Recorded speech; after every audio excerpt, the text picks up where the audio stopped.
They built the machines that powered an empire. At its peak, this place employed 14,000 people. It covered 326 acres of English countryside. It ran 24 hours a day, 6 days a week. 1 in every 5 people in Swindon worked here, and the other 4 depended on them. Entire families, entire streets, an entire town built around a single idea. Then one morning, in March 1986, a hooter blew and never blew again. Within weeks, the gates were locked. The machines stopped. The furnaces went cold. 14,000 people walked out and never came back. A factory that had run for 143 years didn't slow down, didn't fade away. It just stopped. No warning, no replacement, no plan B, just silence. And here's the question nobody seems to ask. How does something that powerful, that essential, that deeply woven into the fabric of a place, just disappear overnight? Was it inevitable, or was it a decision that changed everything? Chapter 1. The man who refused to think small. Before there was a factory, there was a railway. And before there was a railway, there was a problem. In 1825, the world changed quietly. A railway opened between Stockton and Darlington. Steam, iron, movement. 5 years later, Liverpool to Manchester made it undeniable. Passengers, freight, speed. The north of England was connecting itself, but the west, nothing. Bristol had been one of England's greatest ports for centuries. But now Liverpool was rising, fast. And Liverpool had something Bristol didn't, a railway. In the 1830s, that meant everything. In 1833, 4 men made a decision. George Jones, John Harford, Thomas Guppy, William Totehill. Their goal was simple and absurd. Build a railway from Bristol to London. 118 miles, 4 times longer than anything before. This wasn't expansion. It was a risk. Most engineers came with options. One didn't. He arrived with a single plan. Take it or leave it. He was 27, Isambard Kingdom Brunel, born in 1806, the son of a French engineer who rebuilt his life in England. From an early age, Brunel was trained to think differently. At 19, he was already working underground on the Thames Tunnel, one of the most dangerous projects in the world. In 1827, the river broke in. Men died. In 1828, it happened again. This time, Brunel was nearly killed. Months later, recovering, he didn't rest. He designed bridges, ships, railways, and in his journal, he wrote the one thing he feared most: a life of mediocrity. In March 1833, Bristol chose him, not because he was safe, but because he wasn't. Brunel surveyed the route himself, every mile, every obstacle. He designed everything, bridges, tunnels, stations, as one system. In 1835, Parliament approved the Great Western Railway, and Brunel made the decision that would define his legacy. Every railway used the same track width, 4 feet, 8.5 inches. It came from coal wagons, from habit. Everyone followed it. Brunel didn't. He chose 7 feet. Wider, faster, smoother. Technically, he was right. But railways aren't just about engineering. They're about compatibility. And Brunel had just broken it. The line opened in stages. 1838, Paddington to Taplow. 1839, further west to Twyford. 1840, Bristol to Bath. Then came the final obstacle, a hill near Chippenham. Brunel didn't go around it. He went through it. Box Tunnel, nearly 3 kilometers long. The longest in the world at the time. 4,000 men worked in darkness. Explosives every week.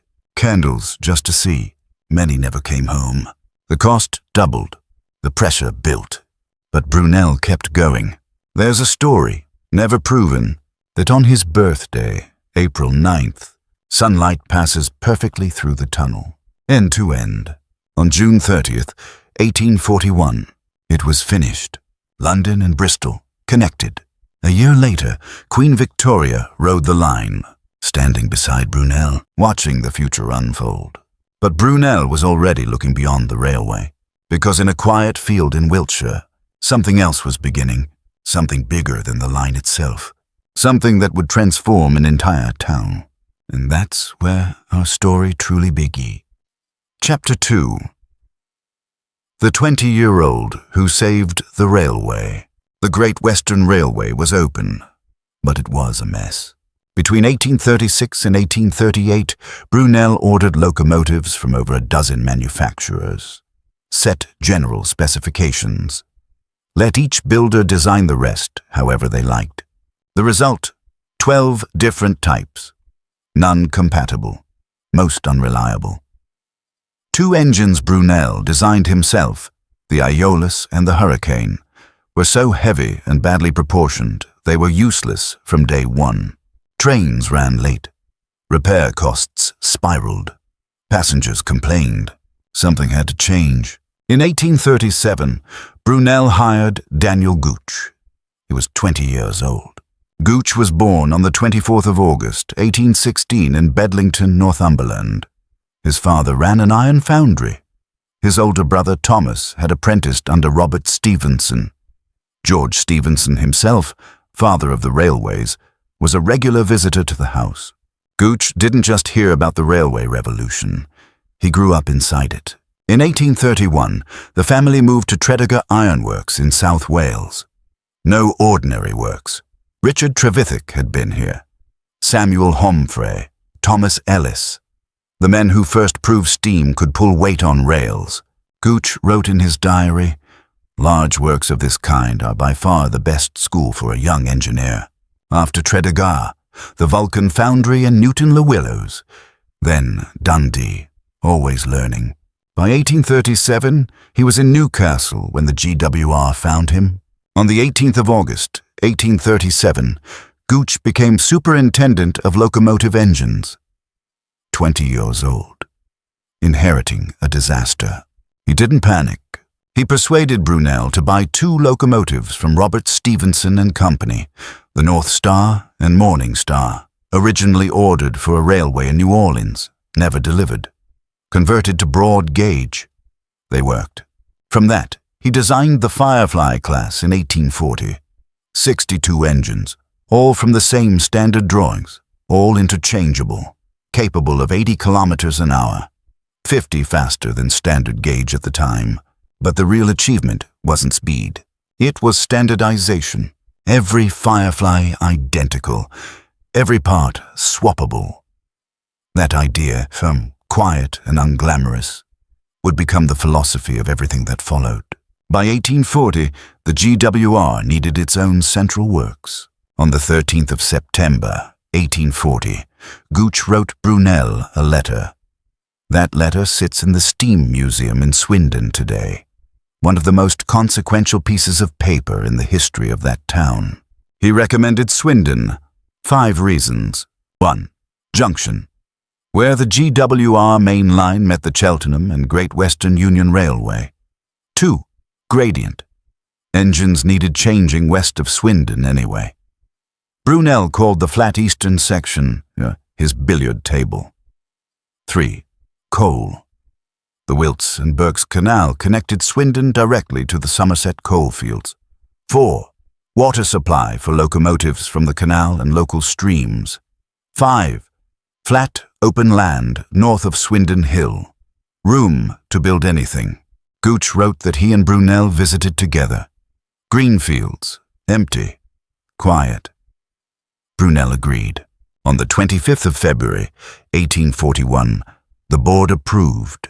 There was resistance. The Goddard family refused to allow the railway near their estate. The Marquess of Aylesbury had already blocked the original route through Savernake Forest. So the works moved further north. 2 Swindons, Old Swindon, ancient, agricultural, up on the ridge. New Swindon, industrial, built from nothing, down on the plain. They stayed separate for 60 years, merging in 1900. The first building, the repair shed, was built from stone salvaged from the box tunnel workings. On the 2nd of January, 1843, Swindon Works opened. 200 workers. Repairs only. Foreman, Henry Appleby, whose name had first appeared in Gooch's time book back in 1837. 200 people, in a town of 2,500. Nobody standing there could have imagined what was coming. The 14,000 workers, the 326 acres, the locomotives that would break world records, the health system that would inspire the NHS. It was just a repair shed, in a field, in Wiltshire. Chapter 3. From repair shed to industrial empire. For the first 3 years, Swindon Works did one thing: fixed broken locomotives. No manufacturing, no ambition, 200 men, one shed. Then 1846 arrived. Gooch walked the floor and made a decision. Swindon would build its own engine. The result was called Premier. Completed in under 2 weeks, a 2-2-2 arrangement, driving wheels 8 feet in diameter. Immediately renamed Great Western. Immediately the fastest thing on the line. From there came the Iron Dukes, Gooch's masterpiece. A 4-2-2 arrangement. Those same 8-foot driving wheels, taller than most of the men who built them. They reached 110 kilometers an hour, the fastest locomotives on Earth at the time. 30 were built, all at Swindon. One, Lord of the Isles, went to the Great Exhibition in London in 1851. 6 million visitors. Engineers and industrialists from around the world stopped and stared.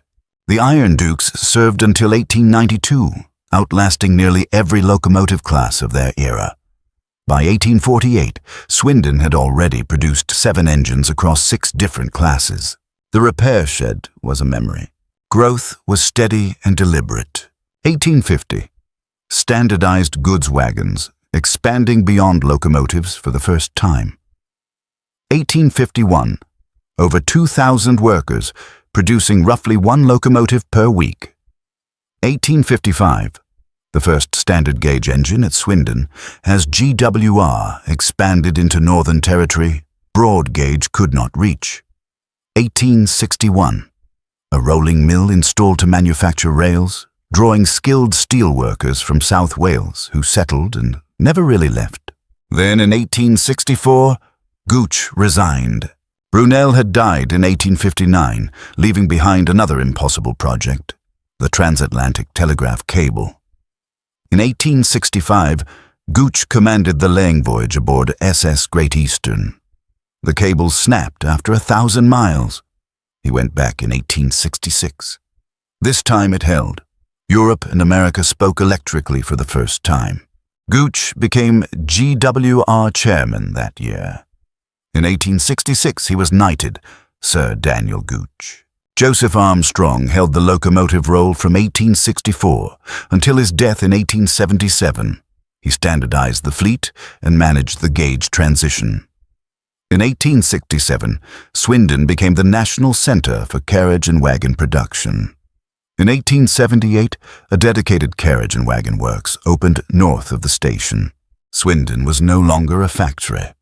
It was an industrial system, running through all of this. Quietly, persistently. The Gauge War. In 1844, GWR opened a line to Gloucester and met the Birmingham and Gloucester Railway. Standard gauge. Passengers had to change trains. Freight reloaded, expensive, slow, and humiliating. Parliament appointed a gauge commission in 1845. 44 witnesses argued for standard gauge. 4, Brunel and Gooch among them, argued for broad. Trials ran between Didcot and London. The broad gauge engines won on every measure. Speed, smoothness, power, it made no difference. Standard gauge already covered most of Britain. The 1846 Gauge Act made it compulsory for all new railways with an exemption for the GWR's existing western lines. A mixed gauge compromise followed. A third rail inside the broad gauge track, letting both types run. Temporary. Everyone knew it. In 1869, Gooch, now chairman, began planning the end. May 1892. Swindon became something that had never existed before. The entire broad-gauge fleet arrived within days: 195 locomotives, 748 carriages, 3,400 wagons and vans. 13 miles of new sidings were laid around the factory just to hold them all. Those that could be converted, rebuilt to standard gauge on site. Those that couldn't, cut apart and melted down. On the 21st and 22nd of May, 1892, it was done. Monday morning, trains across the west of England ran on standard gauge. 57 years of infrastructure gone in a single weekend. Nothing like it had ever been attempted in railway history. By the late 1890s, Swindon Works employed an estimated 3/4 of the town's entire working population. By the early 1900s, the workforce had crossed 12,000. William Dean had been chief mechanical engineer since 1877, expanding rolling stock capacity and designing the Dean Goods locomotive, a reliable 060 that would still be running after the Second World War. And in 1897, a new face appeared at Swindon: George Jackson, Churchward, assistant chief superintendent, watching, learning, thinking. He had plans, and when his time came, it would change everything. Chapter 4. The town that one company built. In 1843, Swindon was a market town of 2,500 people. Sheep farmers, tradesmen, a church, a high street. Then the factory arrived and needed thousands of skilled workers. Men drawn from Bristol, London, the north of England, Scotland. Men with no homes in Swindon and no reason to stay. So GWR built them a reason. The railway village went up fast. GWR contracted Rigby's to design and construct it. Between 1842 and 1855, 300 stone houses rose south of the main line. 2-story, solid, practical, nothing decorative. A grid layout, 2 parallel blocks, 4 streets each side. The street names were not chosen by accident. Bristol Street, Bath Road, Taunton Street, London Street, Oxford Street, Reading Street, every name a destination. The men on Bristol Street made engines that ran to Bristol. The men on London Street kept Paddington moving, a geography of purpose. Rent was deducted from wages each week. GWR owned the houses. GWR owned the street. Many of those houses still stand, still occupied, protected as a National Heritage Conservation Area. The most intact Victorian railway village in England. A house was not enough. In 1843, GWR established the Mechanics' Institute inside the factory. In 1854, a proper building followed, designed by London architect Edward Roberts, funded by workers' voluntary subscription supported by GWR. It opened at Emlyn Square, the heart of the railway village. Inside, the first lending library in the United Kingdom, a reading room, a coffee room, baths, a theatre for around 1,000 people, technical classes for apprentices tied to their shop floor training. Not leisure for its own sake, an investment in keeping skilled men in Swindon. In 1892 and 1893, architect Brightwen Binion extended the building in Jacobean style. Oxford University and Bristol University ran extension lectures here. The Workers' Educational Association opened a Swindon branch in 1908. The Mechanics' Institute closed in February 1986. The same month, the factory began to shut down. But the most remarkable thing GWR built was not made of stone. In 1847, the GWR Medical Fund Society was formed. Every worker contributed a small deduction from their weekly wages. In return, free medical treatment and free medicine for themselves and their families. No bills, no exceptions. A hospital opened in 1871, housed in a building originally constructed as an armory in 1862. The initial fund was £2,000, 1,000 of which came personally from Gooch. By 1878, the fund was providing artificial limbs for injured workers crafted by tradesmen in the carriage works. By 1887, it had opened a dental surgery. Access to a dentist in 1887 was something most working people in England could not imagine. In 1891 and 1892, the Health Hydro opened on Milton Road. 2 swimming pools, Turkish and Russian baths, a dispensary, a pharmacy, clinics for eyes, joints, psychology, physiotherapy, and chiropody. In 1892, 56 years before the National Health Service existed, Aneurin Bevan, the Labour minister who designed the NHS in 1948, visited Swindon and left with a line still quoted on plaques around the town. There was a complete health service in Swindon. All we had to do was expand it to the country. And then there was TRIP. In 1848, GWR invited workers and families to join a visit to the British Association for the Advancement of Science in Oxford. 500 people went. Cold dinner at the town hall. Free trains. They enjoyed it so much, they did it again the following year. And every year after that, TRIP became the axis around which the entire year turned. Workers saved from January. Children had clothes bought specially. Families prepared for weeks. The trains didn't leave from Swindon Station. Too many people.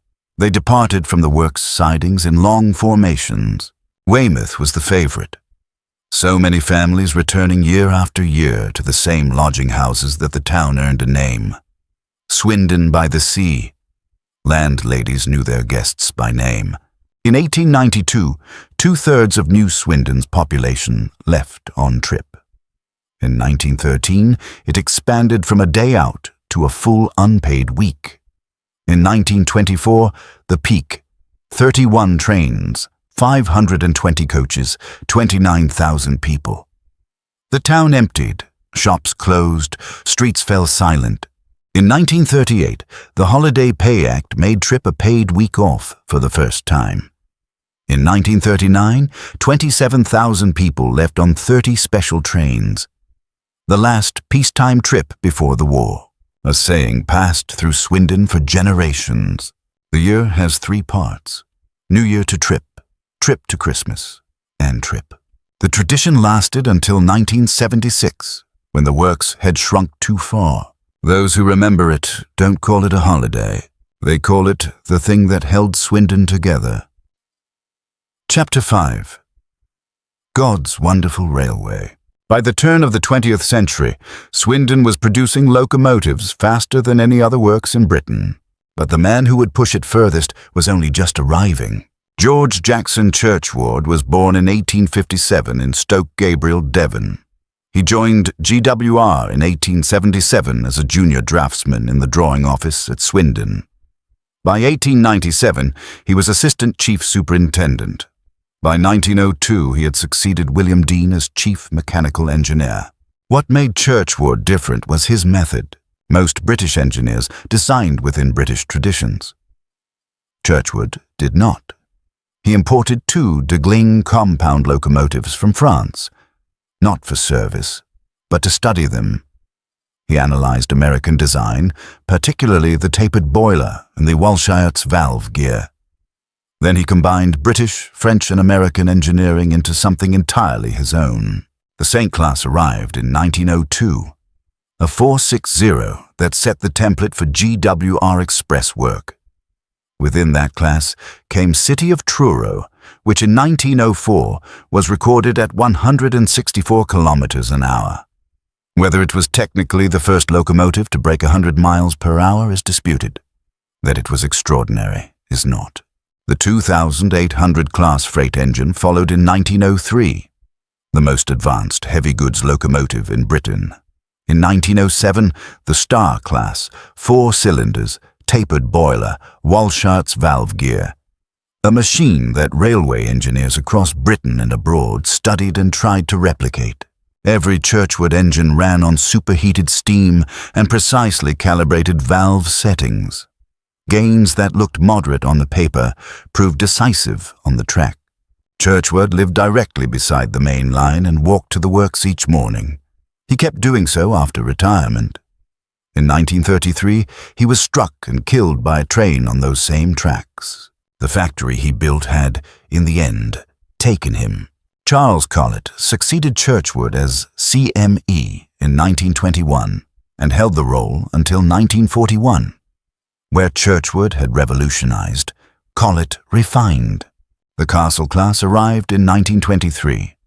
A 460, widely regarded as the finest express locomotive built in Britain. In 1925, GWR brought a castle to the British Empire exhibition at Wembley and placed it beside Nigel Gresley's LNERA 1 Pacific. The castle outperformed it on coal consumption and sustained power. Gresley borrowed the GWR's valve gear settings and applied them to his own designs. The King class followed in 1927, tractive effort of 40,300 pounds, the highest of any British passenger locomotive, restricted to main lines only due to its weight, the Cornish Riviera Express, the Cheltenham Flyer, the undisputed flagship of the fleet. The Hall class provided a versatile 460 for both express and secondary routes. The Manor class was smaller, built for branch lines where heavier engines couldn't go. In 1920, the A shop was completed. 11¼ acres of covered space, 45,500 square meters. One of the largest enclosed workspaces on Earth. Multiple full-scale locomotives assembled at the same time inside. By the 1930s, the numbers told their own story. 14,000 workers at peak. 326 acres in total. 73 under roof, equivalent to 186 full-size football pitches.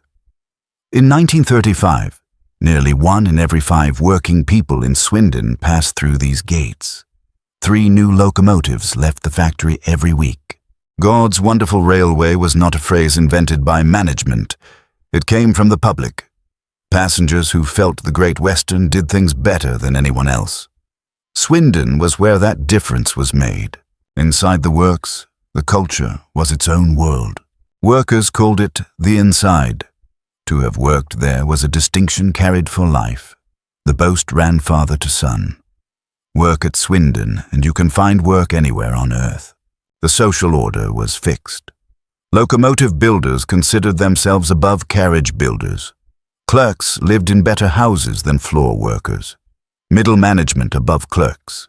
Senior management at the top of the hill.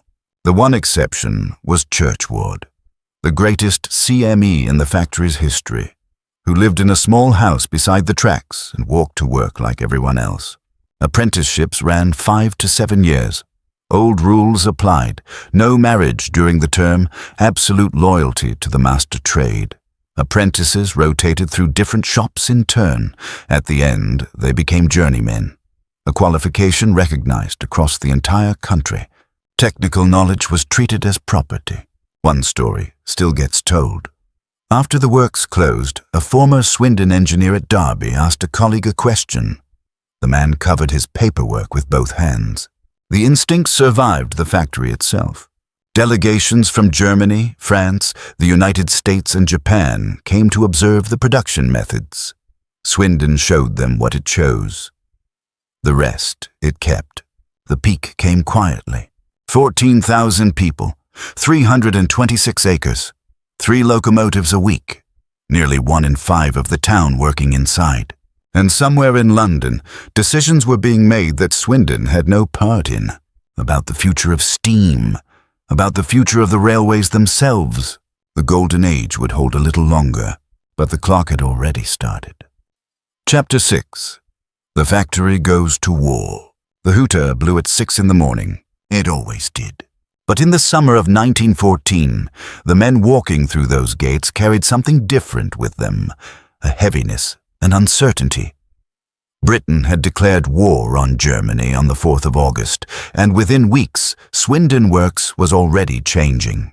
The War Office didn't need to ask twice. Heavy industry was the backbone of any war effort, and Swindon was one of the most capable engineering facilities in the country. The order came quickly. Retool, adapt, produce. Before 1914 was out, the first 12 howitzers had rolled off the floor. Not locomotives, howitzers. The same men, the same machines. an entirely different purpose. Boys as young as 15 and 16, apprentices who had barely learned their trade, were transferred onto shell production lines. They had come to learn how to build engines. Instead, they filled ammunition casings for a war nobody fully understood yet. The railway itself became a weapon. GWR ran special troop trains across England, moving men south toward the embarkation ports. Passenger carriages were stripped and rebuilt as ambulance coaches, the same woodworking shops that once made comfortable interiors for holidaymakers now fitted medical berths for the wounded. Men were leaving too. Thousands of GWR workers volunteered in the first month, swept up in the certainty that it would be over by Christmas. It wasn't. GWR kept a list, every worker who enlisted, every man sent overseas. Monthly reports went to the board. Names, regiments, last known location. By November 1918, that list held 2,524 names. Men who had walked out through those gates in uniform and never walked back. GWR created a roll of honor, displayed at Paddington and at major stations across the network. The Steam Museum in Swindon holds 2 original boards. One dated October 1918, just 1 month before the armistice. The names are still there, quietly listed, in alphabetical order, as if the orderliness of it could contain the weight of what it meant. 21 years later, the hooter blew again, and the factory changed again. Faster this time, and more completely. The Second World War asked more of Swindon than the first. The conversion wasn't partial. It was total. Consider the wheel lathe. A locomotive driving wheel is a large steel ring, sometimes 8 feet in diameter. Machining it demands precision, turning on a massive scale. Now consider the turret ring of a tank, the circular track on which the gun rotates. Also, a large steel ring. Same precision, same scale. The men didn't need retraining. The machines barely needed adjusting. Within weeks of war being declared, the wheel lathes were cutting turret rings. Decades of accumulated skill, redirected almost overnight. Swindon designed and manufactured aerial bombs up to 4,000 pounds, just over 1,800 kilograms. Landing craft were assembled inside the workshops, built inland, then transported. Midget submarine components, anti-aircraft gun parts, military vehicle fittings. In March 1944, flatbed wagons carrying 16-inch naval guns moved through the network, so large they required specially reinforced rolling stock. When America entered the war in December 1941, GWR became part of the supply chain. Archive photographs show a U.S. Army S-160 locomotive hauling an ambulance train across GWR tracks in 1942. Swindon serviced equipment it had never built. Day shifts, night shifts, whatever the war needed. There is a photograph from January 1942. A group of women stand in a workshop, sorting 25-pounder shell casings on Ministry of Supply orders. Their faces are calm. This is the job.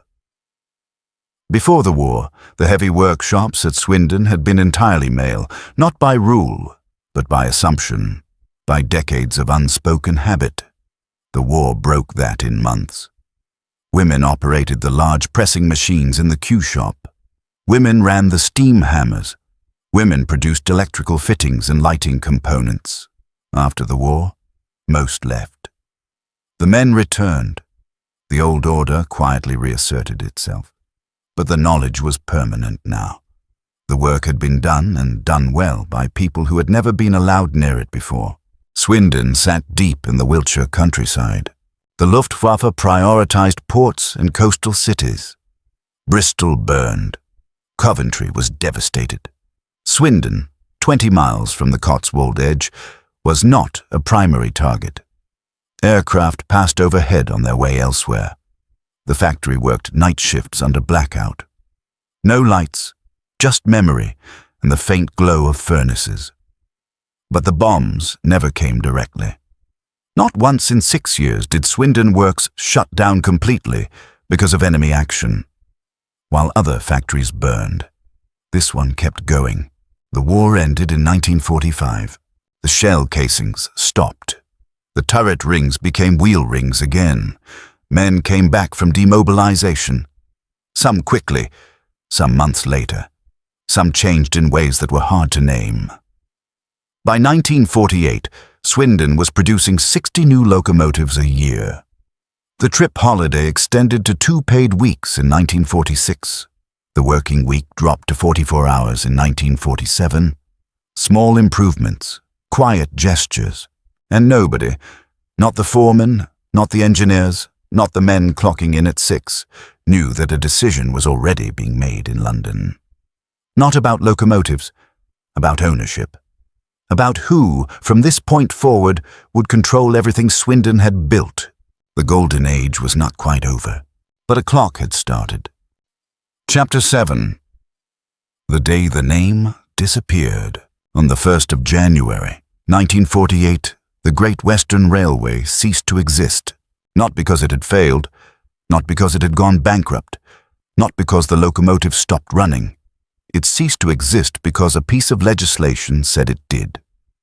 The Transport Act of 1947, passed by Clement Attlee's Labour government, nationalised the 4 great British railway companies, the GWR, the LMS, the LNER, the Southern, all absorbed into a single state-owned body called British Railways. For most companies, nationalisation was just another restructuring. The LMS had only existed since 1923. The LNER, the same. They were already composites, stitched from older lines, older identities. The GWR was different. Founded in 1835, it had survived the Railways Act of 1921, which absorbed almost every other company in Britain, without losing its name or its independence. 113 years, through Brunel, Gooch, Churchwood, 2 world wars. The Great Western Railway, unchanged in name and character. On the 1st of January, 1948, it became the Western Region of British Railways, a region, a subdivision, answerable to a national board in London. At Swindon, the physical reality barely changed at first. The same workshops, the same workers, the same chief mechanical engineer, Frederick Hawksworth, in post since 1941. The same locomotives in the erecting shops, the same smell of oil and hot metal. To walk through the gates on the 2nd of January was to walk into a place that looked, on the surface, unchanged. But the decisions were no longer made here. That was the difference, and it was everything. British Railways established a standard locomotive design committee. 12 new standard classes would be designed, built across multiple workshops, distributed across all regions. Efficient, logical, sensible. The man appointed to lead it was Robert Riddles, a former LMS man. Riddles was a capable engineer. His design philosophy came from the LMS tradition. Build engines that are simple, robust, easy to maintain. Prioritize reliability over peak performance. Entirely reasonable principles for a national railway on a national budget. They were not the principles of Swindon. Churchwood had built locomotives of exceptional precision, high-pressure boilers, superheated steam, Walshart's valve gear, carefully calibrated to a degree that required skilled hands and deep knowledge to maintain. That was acceptable when Swindon controlled its own destiny. When the men who built the engines also maintained them, in workshops that had spent decades developing the expertise. Under British Railways, that closed loop was broken. 12 standard classes were designed between 1951 and 1960. The Class 4, Class 5, the Class 7 Britannia, the Class 9F. None drew on Swindon's design heritage. All reflected the LMS philosophy. Swindon built them anyway, over 200 of them, because Swindon was now a production facility for the national fleet, not an engineering centre with its own vision. In 1948, the works had built 60 new locomotives a year, By 1954, output on GWR-derived designs had fallen to 42. The men knew what they were building. They knew it wasn't theirs.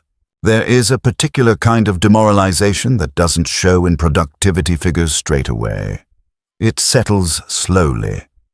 The best craftsmen, those who had taken pride not just in making locomotives, but in making Swindon locomotives, found their specific knowledge was no longer the point. A Riddles Class 5 was a Riddles Class 5 whether built at Swindon or Derby or Crewe. The place didn't matter. What mattered was output, standardization, cost per unit. The workforce at Swindon stood at 10,400 in 1948. It would never reach that number again. Contracts were distributed across multiple workshops. Swindon no longer had exclusive claim to Western region work. Maintenance was decentralized. Overhaul work that had once come automatically here was now allocated by committee, on criteria that had nothing to do with the knowledge inside those workshops. Then, in 1955, came the announcement that made all of it irrelevant anyway. British Railways was losing money. The solution: a modernisation plan worth £1.2 billion that would replace every steam locomotive on the national network with diesel or electric traction. Steam was finished. The technology that Swindon had spent a century perfecting, obsolete. The Western region was given a concession. While the rest of British Railways adopted diesel-electric, the Western region was permitted to trial diesel-hydraulic, where the diesel engine connects directly to a hydraulic transmission rather than driving an electric generator. German manufacturers, particularly Voith, had made it work. There were genuine engineering arguments in its favor. It was also a political gesture toward a region that had lost almost everything else. Whether the men at Swindon saw it that way is another question. They had spent a century building the finest steam locomotives in Britain. Now they were asked to learn an entirely new technology, under a philosophy not their own, within a system not their own, toward a future decided in London. The culture of the inside persisted. Men still said, with genuine feeling, that to have worked at Swindon was to carry something that work elsewhere couldn't give you. But the foundation beneath that pride was shifting. Nobody had told them how far it had left to fall. Chapter 8. The Last Breath of Steam. On the 18th of March, 1960, a locomotive rolled out of Swindon Works for the last time. Not the last engine Swindon would ever build. Not the last machine to leave those gates. The last steam locomotive ever built anywhere in Britain. The country that gave the world Trevithick, Stephenson, and Brunel, the country that invented this, built its final steam engine here, in Swindon, on a grey March morning. And then it stopped. Forever. The engine was numbered 92,220. A 210 heavy freight design, Robert Riddle's British Railways Standard Class 9F. Not a GWR engine. Not a Churchwood design, not a Castle or a King, a BR standard, practical, competent, built for a national fleet rather than a particular tradition. But Swindon gave it something the other 251 engines in its class never received: a name, Evening Star.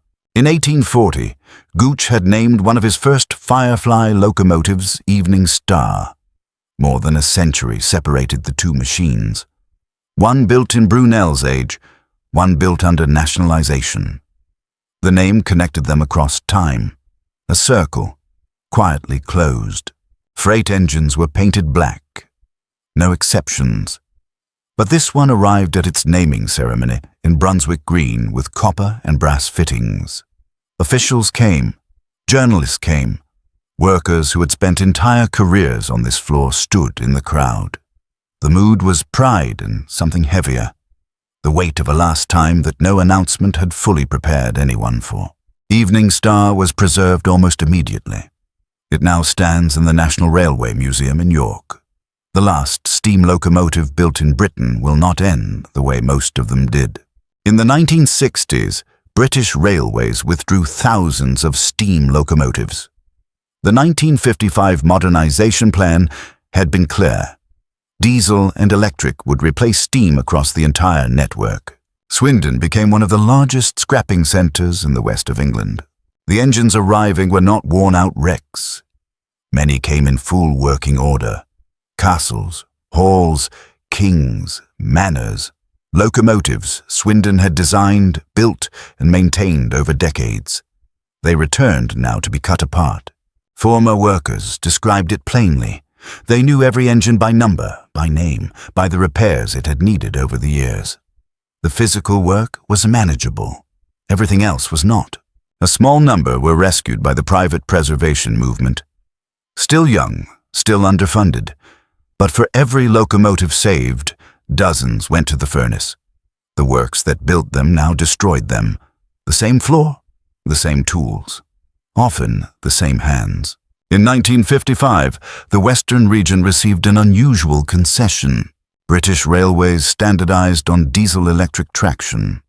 A diesel engine drives a generator, the generator produces electricity, the electricity powers traction motors that turn the wheels. Proven, compatible across the whole network, the Western region was allowed to try something different. Diesel hydraulic. In a diesel hydraulic locomotive, the diesel engine connects directly to a hydraulic transmission, a fluid coupling developed by the German firm Voith Turbo. No generator, no electric motors. Power travels mechanically, through fluid. The theoretical advantages were real. Lighter weight, higher efficiency at lower speeds, better power-to-weight ratio. Swindon licensed the Voith technology. The warship class, D800 series, entered service in 1958. 71 locomotives named after naval vessels. The Western class followed in 1961. 74 engines, each carrying the word Western. Western Champion, Western Stalwart, Western Musketeer. The engineering was capable, but maintenance revealed problems the theory hadn't predicted. The hydraulic transmission needed specialist knowledge and parts that no other region used. The rest of British Railways ran diesel-electric. The training, the mechanics, the supply chains, none of it transferred. Then, British Railways confirmed diesel-electric as the single national standard. English Electric, the dominant domestic supplier, was already embedded in the procurement system. Diesel hydraulic was contained. Western region only. It could go no further.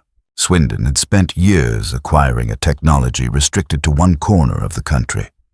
The warship class was withdrawn between 1967 and 1972. The Western class lasted only until 1977. Some locomotives served fewer than 12 years. Their mechanical lifespan was longer. The decision to retire them had nothing to do with engineering. By 1973, the workforce stood at 2,200, from 14,000. Down through 2 decades of steam withdrawal, failed diesel contracts, and diminishing overhaul work. Down to a number that would have seemed impossible to anyone walking these floors in 1935. Then a contract arrived from the southern region. Electric multiple units, third rail passenger trains across southern England, needed heavy overhaul. Swindon had the space, the equipment, the adaptable workforce. By 1980, numbers had recovered to 3,800. People allowed themselves to believe it. A recovery. The works finding its footing on different terms with a different kind of work. It didn't. The southern region's fleet would eventually be replaced outright. When that moment came, the contracts would end. Nothing was waiting behind them. The numbers looked steadier. The ground beneath them was not. Nobody said so. Not yet. Chapter 9. The Last Whistle. March 1986. By the mid-1980s, the end of Swindon Works was no longer a distant possibility. It was a process already in motion. Quiet, administrative, and almost invisible from the outside. In 1969, British Rail created British Rail Engineering Limited, BREL. It brought together every major railway workshop in Britain under one structure: Swindon, Derby, Crewe, Doncaster, Wolverton, Horwich. On paper, it looked efficient, centralized, rational. In reality, it created something new. Competition. Each works was no longer part of a shared system. They were rivals, bidding internally for the same shrinking pool of contracts. And in that competition, Swindon was already behind. Derby had been modernized through the 1970s. New equipment, advanced electronics capability, better alignment with the future of rail technology. Crewe had scale and, more importantly, location, connected directly to the critical West Coast main line. It was embedded in the most important artery of the network. Swindon had history, but history doesn't win contracts. Its equipment was older. Investment had slowed after nationalisation. And the kind of work that defined its past, heavy overhaul, steam engineering, was disappearing. The new generation of electric rolling stock required less maintenance, less centralization, and less of what Swindon had spent a century mastering. Then came policy. Under Margaret Thatcher, the 1980s pushed hard toward privatization and restructuring. Brunel wasn't protected. It was exposed. Workshops had to justify their existence in economic terms alone. Swindon couldn't. Not clearly, not convincingly, not against Derby, not against Crewe. And so, in May 1985, the decision was announced. Swindon Works would close. The reaction was immediate and deeply personal.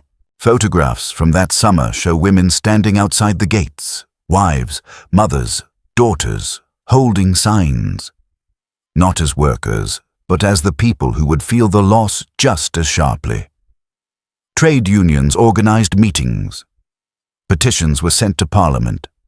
There was anger, but also disbelief, because Swindon wasn't just a workplace. It was the town. In Parliament, voices tried to slow it down. Peter Snape stood and listed the closures already happening: Shildon, Stratford, Horwich, and those still coming. Thousands of jobs across the country at risk. It changed nothing. The decision held, and Swindon became part of a wider pattern. At the start of the 1980s, Britain still had over a dozen major railway works employing more than 30,000 people. By the end of the decade, only a handful would remain. Swindon was not the only one to fall, but it was the one people felt, because of what it had been. By February 1986, the closure had begun, not as a single moment, but as a slow dismantling. Workshops shut one by one. Men left in groups, not crowds. The final jobs were practical, almost routine. Finishing the last overhauls, stripping equipment, running machines until the final orders were complete, closing ledgers that had been open for generations. The work continued until it didn't. The official closure date would be recorded as March 31st, but that fell on Easter Monday. In reality, the last working day was March 26, 1986. Just over 4,000 workers remained. That morning, the hooter sounded. For 143 years, it had defined time in Swindon. It called men to work in the morning, marked the dinner break, released them at the end of the day. It was more than a signal. It was the rhythm of the town itself. On that morning, it blew one last time. And then, nothing. No fade. No ceremony beyond the moment itself. Just silence. Some workers stayed on in the months and years that followed, clearing, dismantling, completing the final administrative work. By 1987 and 1988, even that was gone. The factory didn't close all at once, but it ended. The impact was immediate. Local spending collapsed almost overnight, what economists would later describe as an instantaneous recession. Shops lost customers, restaurants emptied. Suppliers, many dependent entirely on the works, lost their business in weeks. Unemployment rose above the national average and stayed there. For a time, it looked like the end of Swindon as it had existed for more than a century. But something unexpected happened. It didn't collapse completely. Not because of luck, but because, years earlier, the town had started preparing. From the 1970s onward, local authorities had been attracting new industries, quietly, deliberately. Swindon sat along the M4 corridor, linking London to the west of England, a valuable position in a changing economy. Gradually, new companies arrived. Technology, finance, logistics. They filled the space, not immediately and not completely, but enough. In 1986, Tarmac Group purchased the works site and began redevelopment. Historic buildings were documented and preserved by Historic England. The physical structure of the past wasn't erased, it was absorbed into something new. But the transition was never clean, because what disappeared in March 1986 wasn't just a factory. It was a system, a way of life, a place where generations had worked, learned, lived, and defined themselves. And when the hooter fell silent, it didn't just mark the end of production. It marked the end of something that had once felt permanent. Chapter 10. Legacy, Rebirth, and Lessons. When the gates closed in March 1986, it looked like the end. A factory that had run for 143 years. Silent. 14,000 workers at its peak. Gone. An entire industrial system erased. But Swindon Works didn't disappear. It changed form.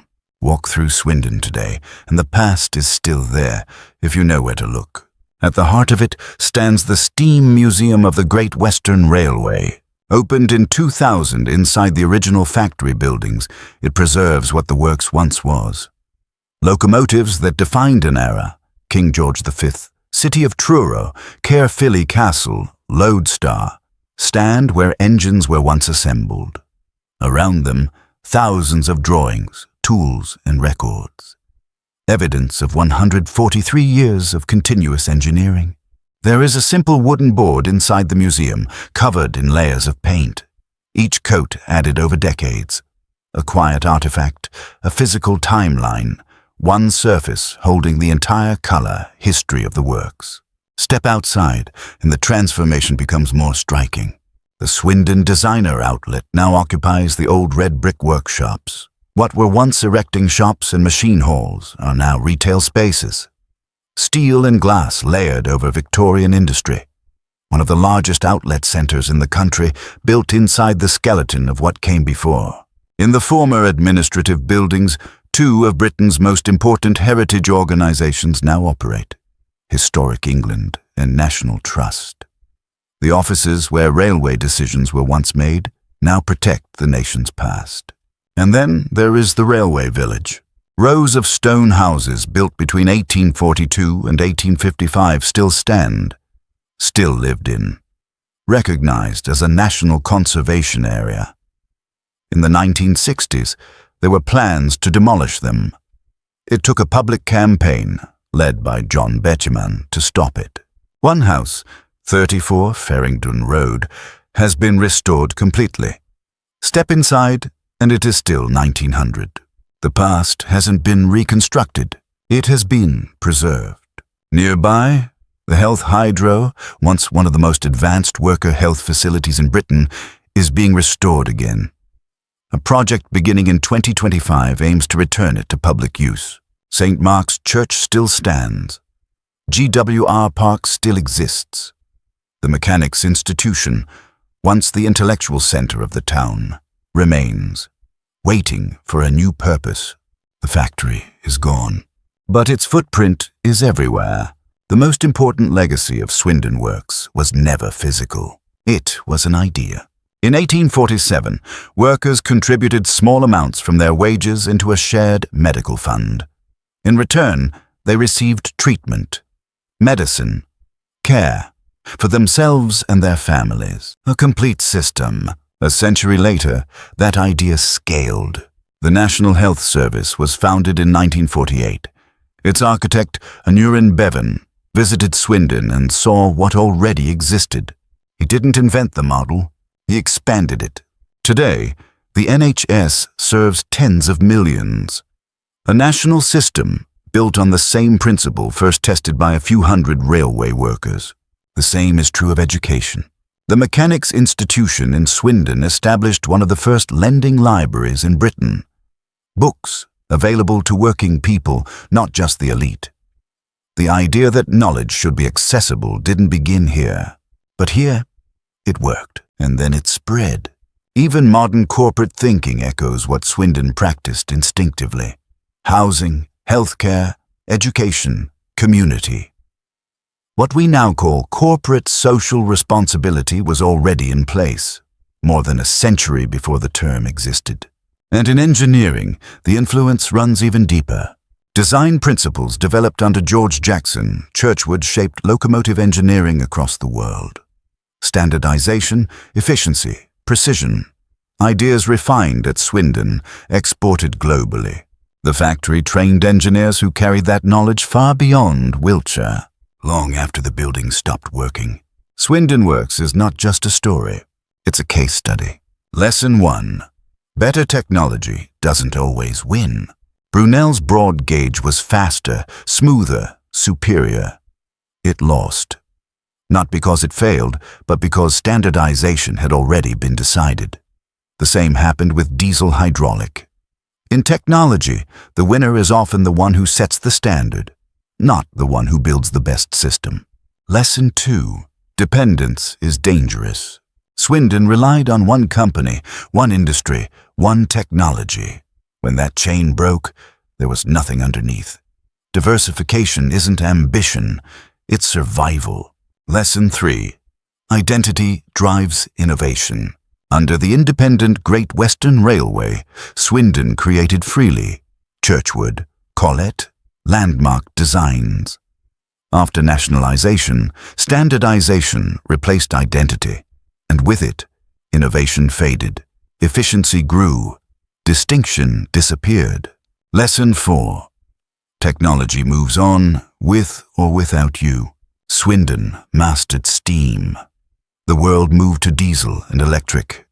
Expertise became obsolete, not gradually, but decisively. Strength can become weakness when the ground shifts.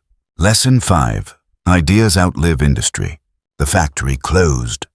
The systems it created did not. Healthcare models, education access, engineering standards. The physical structure ended in 1986. The thinking behind it didn't. 143 years. From 200 workers in 1843 to 14,000 at its peak. To silence in 1986. From Isambard Kingdom Brunel and Daniel Gooch standing in an empty field. To the largest railway works in the world. From the first Iron Duke to Evening Star in 1960. From a small medical fund to a national healthcare system, Swindon Works is quiet now. The machines are gone. The hooter no longer sounds, but the impact didn't end when the factory did. Because some things don't need to keep running to keep shaping the world.